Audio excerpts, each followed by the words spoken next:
News Center 16 at 5:30 is next. Here's a preview. Coming up on News Center 16 at 5:30. It's a great weekend for sports fanatics. From the Fighting Irish to the Chicago Cubs, fans will be hoping for a win. Overnight flash flooding in California has resulted in a mudslide nightmare for drivers. Plus, new credit cards embedded with a security computer chip are hitting cash registers nationwide. But not everyone is catching on to the new changeover. The story just before 6. From WNDU, your breaking news and weather authority. This is News Center 16 at 5:30. News Center 16, your home for Notre Dame football. It's a big weekend for sports fans, possibly as big as it gets for some Midwesterners. Good evening, I'm Maureen McFadden. The Cubs tackle Game 1 of the National League Championship Series tomorrow night at about the same time the Fighting Irish face off against arch rival USC. Let's go over to the Notre Dame pep rally where News Center 16's Tricia Hart is live as the action is heating up. And for fans of both teams, Tricia, this could mean some difficult decisions. It could, but I think it's a safe bet. Most people at the pep rally right now are likely to have their eyes set on Notre Dame come 7:30 tomorrow night. But like you mentioned, that's not the case for everyone. Some people are fans of both the Cubs and the Irish, meaning they're going to have a difficult decision if they don't have a ticket for the big game tomorrow. The question will be, will the bars and restaurants in this area pay homage to just the Irish or both? We headed over to Eddy Street Commerce to check out with some of those bars at Brothers. They promised the big screens will be split, featuring both the Cubs and the Irish, so fans can keep up on both teams. Chicago's winning streak means good business for bars as fans have come back for each game. But when you're talking Notre Dame, USC weekend essentially promises big crowds looking to see the Irish play, whether they're inside or outside of the stadium. Absolutely Notre Dame game. I mean, it's the middle of the season and they're ready to watch the Indy game, but they're still excited about the Cubs game, any locals around here especially, so we'll have both on for sure. Obviously with the wild card game, we had an incredible turnout. Last Saturday, everybody was going crazy with that win. They were in here again on Tuesday to support the Cubs as well. And as everybody knows in South Bend, the Notre Dame following is incredible. Now, a lot of people are looking at this game, looking at the years of tradition, and they say they're confident that this time around Notre Dame will be able to pull off that win. But if you're looking back at the record, USC has beaten Notre Dame more times than any other team has beaten the Irish. Same thing goes when you're looking at USC. Notre Dame has pulled off more victories over the California team. So tomorrow could turn out to be a very interesting game, Maureen. And the weekend really gets going tonight. Any big names at the pep rally? You know, we're promised to hear from let's not get these names wrong, former Notre Dame favorites Jerome Bettis and Tim Brown. The pep rally's just getting started. We're getting some music right now to kick it off. Shaping up to be a pretty beautiful afternoon, Maureen. I think we lucked out. Luck of the Irish, perhaps. Thank you, Tricia. Well, as always, WNDU is your home for Notre Dame football, beginning with the fun and the tailgating lots all morning long. Then we're back live from the stadium on News Center 16 at 6. Chuck and Anj immediately followed the news at 6:30 with a full preview of what to expect Saturday night on Countdown to Kickoff. The Trojans and the Irish get started right around 7:40 on NBC, and we'll be back immediately following the game with highlights and reaction on News Center 16.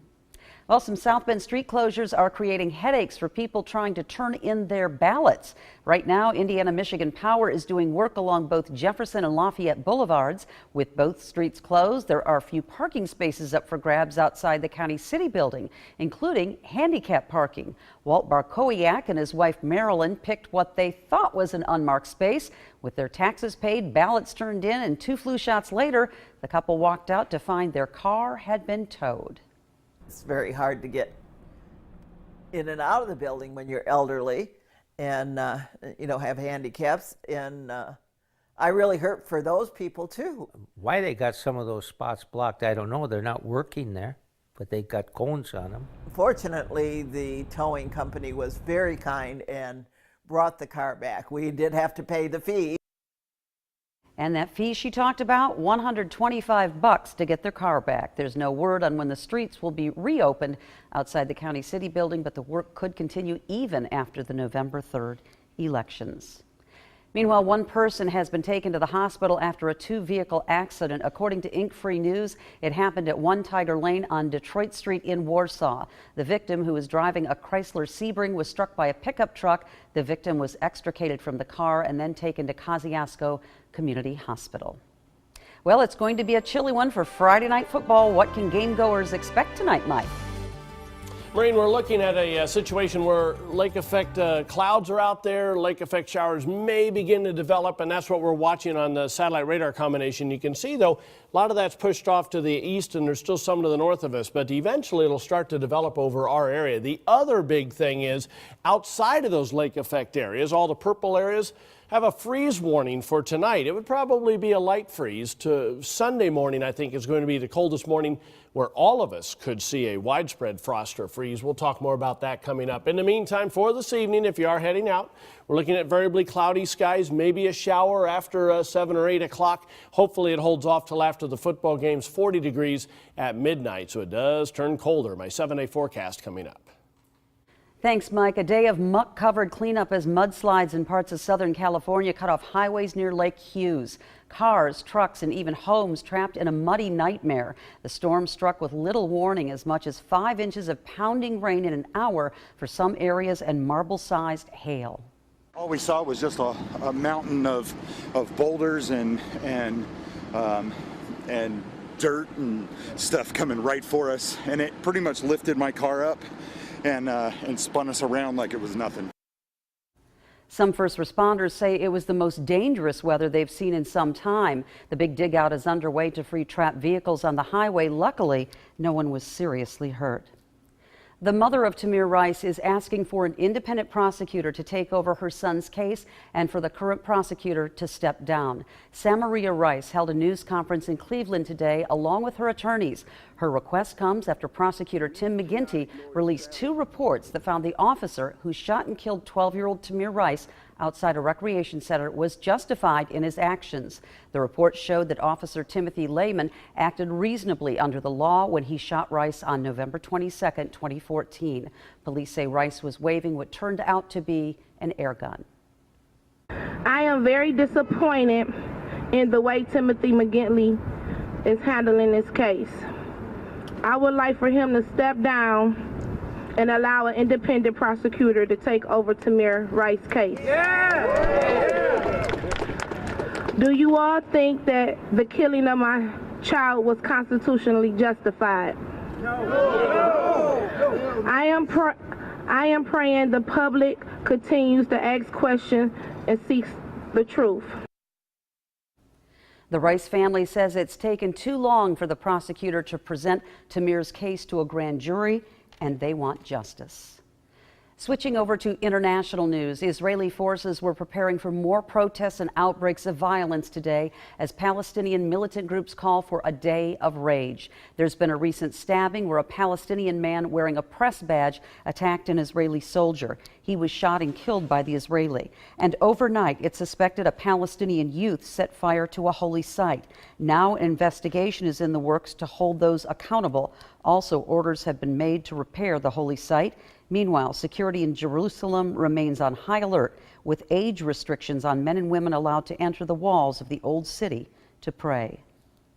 It turns out the Pope is a big hit across the United States. Since Pope Francis's recent visit from churches in the Northeast to even a prison, a recent poll shows his popularity has soared nationwide. It shows 74% of Americans surveyed viewed him as favorable. That's up from 58% in August. Among Catholics, his number has climbed to 90% compared to 83% in August.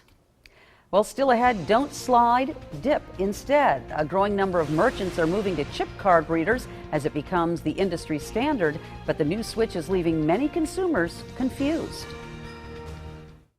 Then for the day tomorrow, partly sunny and chilly, maybe a morning lake effect rain shower, high of just 49 degrees. Rest of the 7-day forecast shows that a couple of green days coming up Sunday and Monday, although I will point out it's going to be a widespread frost or freeze, so you want to bring in some of those tender plants or cover them up Sunday morning. But then it's sunny and 54, and it's 70 by Tuesday. In Michiana, that can be October sometimes, and that's the way it's going to work this week. And we're going to take it. That's right. 70 sounds we'll take pretty the good. 70, yeah. All right. Thanks a lot, Mike. Well, it's the 16th of the month, time for our monthly 16 Buddy Check reminder. Every month on the 16th, we ask that you and a friend remind each other to do a self-breast exam and get a mammogram if it's time. Both are critical steps in the fight against breast cancer. 16 Buddy Check is sponsored by the Women's Task Force of St. Joseph's Health Systems. For more information, including how to sign up for monthly email reminders, go to WNDU.com/16BuddyCheck. Coming up, it's Friday Night Football. News Center 16's Chuck Freeby joins us after the break with a look at tonight's Martin Spotlight Game of the Week. Plus, if you have a Kia Sorento model year 2011 to 2013, you may want to get it looked at. We'll tell you why right after this. Remember last year when it seemed everyone on social media was dumping ice water on their heads for ALS? The Ice Bucket Challenge was a huge success, raising $115 million for the ALS Association. A recent survey of 500 people found just 14% of those who donated last year were likely to give again this year. That low number mirrors the final donation numbers for the 2015 Ice Bucket Challenge, which raised just over $1 million. Meanwhile, Kia Motors America says it's pulling hundreds of thousands of Sorentos. The reason? A brake shift interlock mechanism in the car could chip or crack. That could shift the transmission out of park without the brake being depressed. Kia says it will replace the defect for free. Meantime, the company recommends drivers use the car's parking brake and always make sure the gear shift is securely in park. It's an end to an era in aviation today. U.S. Airways is making its final flight before a historic merger with American Airlines is complete. The merger was announced 2 years ago. Since then, the airlines have been working behind the scenes toward this day, running 5 million mock reservations, testing more than 9,000 computers and kiosks, and spending more than 1 million hours training employees. The last flight took off from Philadelphia. Overnight, U.S. Airways website and reservations will go dark. And here now are 16 stops of local interest.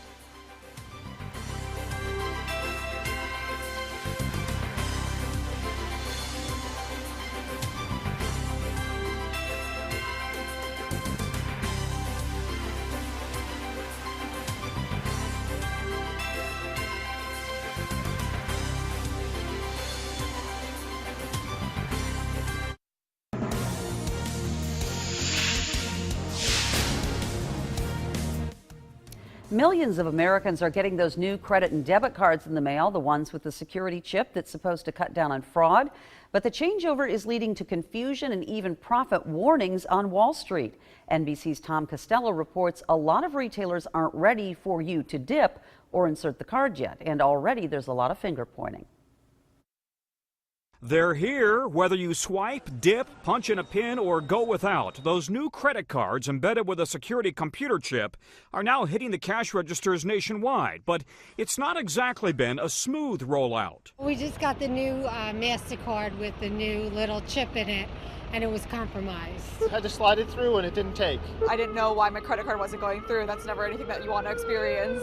While October 1st was the deadline for retailers to have the new credit card readers in place, most still don't. And so far, only about 20% of consumers have actually received their new cards in the mail. Any time that you're dealing with unhappy customers or forcing customers to take steps that they wouldn't normally have to do, it's an issue that retailers are going to have to deal with. It's a lot to deal with. Think about all the companies that automatically charge your credit card every month. Newspapers, websites, gym memberships, kids' music classes. It turns out a lot of those charges aren't going through because the old credit cards expire and customers aren't quick to update their billing information. Netflix's stock dropped 8% Thursday and blamed the new credit card switchover for slowing its growth. I don't think the banks and the credit card companies are doing enough to educate the consumer. You get your new card, you realize that there's a chip on it, you're not sure how that really works, it's sort of trial by error. So what should you do when your new card arrives? First, activate the card, usually with just a simple phone call. Second, provide your updated payment information to any of the companies that bill you regularly. Sometimes the number doesn't change, but the expiration date does. Third, beware. Scammers are sending emails asking for your credit card information. Don't provide it. Watch your bank statements for any charges that look suspicious. Eventually, you'll insert your new card into the reader rather than swipe it. The transaction may take a few seconds longer, but security experts say it goes a long way towards protecting you. Most of the new cards don't require a PIN code, but Target is adding a PIN code to its cards. Remember, Target was hit by a massive security breach 2 years ago. Coming up, hearts, stars, and horseshoes. They're magically delicious. Lucky Charms cereal is undergoing a new change, but not everyone will be able to try it. How you can be one of the lucky ones. Next.